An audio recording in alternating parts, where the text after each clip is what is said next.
Hello everyone, I am Tacet, and it is that time of the month again. The new Mythic of Ubastet has been added to Gems of War. He's in Glory Gem Guild and VIP chest for this week only, and then he'll be in the drop table with everything else. Do keep in mind that the gold keys and event keys do not have him inside them. Gold keys are just common to rare as they always are, and the event keys are still just the Aldemir Grim Woods troops, which does mean that the Mythic of Umbra Wolf is in them, but the Mythic of Ubastet is not. So only Glory Gem, Guild, and VIP chests. Anyways, let's go see what he looks like. It looks like he got, basically, he got nerfed, then buffed, then he got nerfed, then buffed, and that's basically what the state that he's currently in now. Of course, before he ever got released. So as far as the current stats of the Ubastet, he actually doesn't look too bad.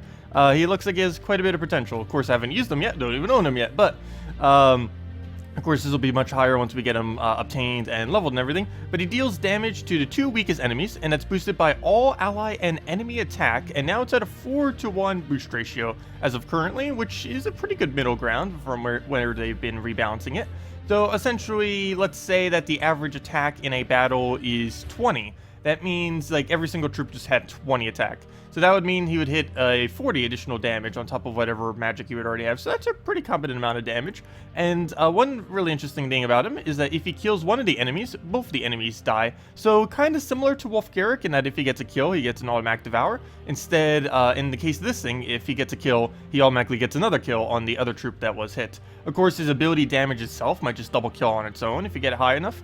But this will basically just secure it. So if you throw like a really high single target or just get one troop very low by skulls or something else on the enemy team, you can then use this to clean it out and it will automatically kill another. Unfortunately, it does automatically hit the 2 weakest, so these are already going to be the lowest stats on the enemy team. It's not like it hits the weakest and the strongest, in which case it would be insanely good, but it's still probably going to be pretty good hitting only the 2 weakest enemies. Other than that, it has a Fiery Death, which is the exact same trait that Infernus has, which is pretty convenient. It creates a firestorm when an enemy dies.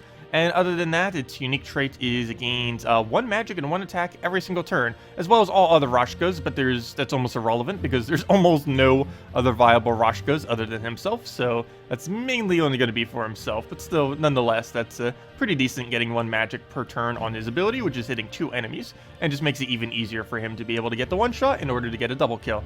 Anyways, we're going to be opening keys to try to get him. And yeah, we'll just keep hopefully opening them in 622. Could take about 1,000, and if so, I guess we'll go into some VIP keys. Ideally, we'll get it before we burn through all of our gem keys. Oh, another Yagwe. I finally have 2 copies of it. I wasn't actually able to use 2 copy teams of him for a little while because I just sent him to Mythic. That's not really too relevant though, but if we could have gotten anything, that actually is one of the legends I kind of need a little bit more. But so far, so unlucky. Still nothing I really need, which is of course mainly the new Mythic. Nope, still pretty bad. Still pretty bad. Still horrible, come on. Still, actually I didn't need more copies of Willow, so at least we got that going for us. Nothing there. I do believe I needed more Widow Queen, so that's at least decent too. A Queen Mab, that'd be decent if we didn't actually have her. There we go. Wow, we almost went through all of our keys. That was close. Kind of like what we did with the Glory keys, like right before the final ones. But I'll take it. Glad we didn't have to spend any additional resources, but there we go. We got ourselves the Ubastet, so let's go get this thing leveled. You can see immediately his stats are so much higher just because of Magic Kingdom's upgrade and everything. So let me just use him in a quick team. I will be showing a team's video for him a little bit later on, as well as today and tomorrow at 10 a.m. to 1 p.m. Eastern Standard Time. We'll of course be doing the stream as we always do, and we'll mainly be going over the new Mythic, of course. But let's go and put this guy into a quick team now and see what he can do. So let's just get him fully traded and all that. We'll get them fully traded. Oh, by the way, here he uses trait stones. He uses, well, you can see the second you get them. But if you're preemptively trying to farm them, they're yellow, red, and brown yellow. So you can see Adana, Dragonclaw, Shentang, probably Adana for the farming of those. And for this, you only have to do it in Drifting Sands because there is no other option. So if you're looking to preemptively farm those 2, those are the few locations where you can go and do so. And let's go and upgrade that to max, get his level to max, and oh yeah, that reminds me. One other strategy I need to start using, which I haven't been doing lately, but they've been giving us so many orbs, and the smaller ones just seem so useless. What I'm going to start doing with Mythics is, basically, I'll get them up to about level 17 or 18. I believe 17 would actually be okay. Let me see, what's the soul difference right there? Yeah, I think we'll do 18 actually, so we'll do it up to 18. And then for the last 2 levels, we're actually going to use the smaller green orb. The reason for this is, while it's not really too relevant, especially with how many souls I have, this does save us a small amount of souls. They keep giving us so many of this larger green orb that I'm going to start using some of my smaller ones because it's pointless trying to create it into a big orb. So might as well use them for something. And right here, we're going to save around 1,000 something souls. I think it's 1,800. I forget the exact number. But yeah, we're saving a decent little amount of souls this way. So we'll do that, and there we go. So I'm going to start using that because I have no need for these orbs of growth, and we're going to be getting them way quicker than Mythics come into the game, so might as well start doing that. Probably should have been doing that this entire time, actually. I didn't realize they'd be giving us so many major green orbs. But, yeah, just start doing that, and you save, like, a few thousand souls every single time. Also, you can just use the major orbs as well, though I am saving those just in case they're used for something better. It's just orb of growths, their conversion rate is so ridiculously horrible, as you guys have probably seen if you looked at the Soul Forge. Anyways, let's go use this guy into this team real quick. As you can see, it's basically the standard Divine team. It is a little bit redundant that we have a double Fiery Storm, but if he stuns one in some way, we at least have the other one. But yeah, doubling up on the double Fiery Storm does literally nothing. Let me go and find a real team.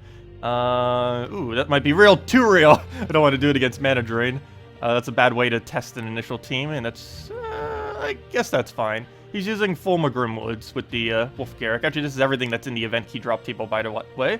And as I mentioned, Ubastet is not, but he's in Glory Gem Guild and VIP chests. So anyways, oh wait, I didn't even do a gate battle yet. What are these skulls for? Hold up. Someone tell me in the comment section. I actually don't know. Phil, wait, what are the skulls for? I'm trying to think what that could represent. I actually don't know off the top of my head. Anyways, Fail. Let's go use a Mercy. Go use a brown into the yellow there. Throw the Infernus down. And the whole idea with this is we'll get this up, and then ideally we did enough damage with an Infernus to be able to clean up something here. Only really big issue with this troop is if we want to know the exact amount of damage that he's going to do, we need to add up every single value in the battle right now. So that's a little bit annoying. So we can see he currently does 23 damage. But to know the exact amount of damage if we're in Guild Wars or some kind of other battle that is important, we need to go pull up a calculator. 32 plus 35 plus 44 plus 32 plus, I really wish it was an automatic way to do this, plus 49 plus 37 plus 39. Wait, two 39s? Oh, did I? No, 49. I did it right the first time. And plus 54. And then divide that by 4, and then add 23 to that, or at least whatever your value is. Wow, that's a lot more damage than I thought it was. That's 80 right there, 80.5 plus 23.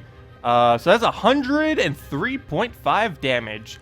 We don't even need it to instant kill for it to double kill right there. Wow. Well, we'll go for that. That will double kill even without the auto double kill. There's already enough damage just off of boost ratio. And yeah, wow. Okay, this thing has potential. Kind of reminds me of a Ketris, kind of in a way, except a little bit better at securing a second kill. Whereas Ketris kind of kills one and then kills double. This thing basically just doubles and then doubles again. And there we go with the last Infernus, and he's dead. Even with the buff, he still goes down. So that's what yeah, he dies to burn. So that's what the new Mythic looks like. We'll go do some teams for him later, but from what I can tell from first impressions, definitely is worth going for. Wouldn't say is Infernus level good, but it is definitely decently above the average Mythic, so it's at least worth attempting. So yeah, anyways, if you guys still have any other questions, feel free to leave it in the comment section below. Again, just as a reminder, he's in Glory Gem Guild and VIP chests. The only two that he's not in is Gold Keys and Event Keys, so do keep that in mind. Also, if you are doing Guild, make sure that your Guild chest is actually upgraded. I forgot if I took my seals yet. And no, I didn't, but my guild was still able to do it without me.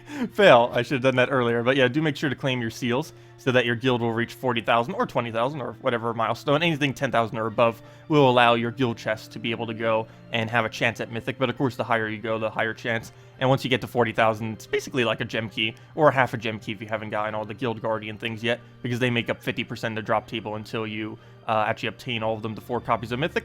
But anyways, guys, that'll wrap it up. If you still have any other questions, feel free to leave them below. Anyways, thank you all so much for watching, and have a wonderful weekend. Best of luck with the finding of the new Mythic if you're going for it. Goodbye, everyone!